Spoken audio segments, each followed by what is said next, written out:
Sa akin kasi ang nagagatong dito, political forces. Ang nagagatong yung mga sama ng loob niyan ngayon. So itong mga gumagato, maaring gusto nilang ma-divert yung issue, maaring ito nga, gustong take advantage yung sitwasyon para makapwesto ka agad. So kailangan ano tayo, maging discerning.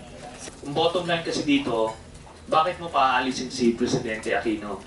Admittedly, may mga lapses, pero hindi naman siya masamang tao. I believe his heart is in the right place at hindi siya magnanakaw. So yan yung mga basic na reasons bakit ka magpapatalsik ng isang presidente. So may nagtitake advantage na po, sir? Meron talaga. May nag-oorganisa, may meeting sila, yung sequence of events nila, ginagawa na nila. So, ano yan, you can feel it moving.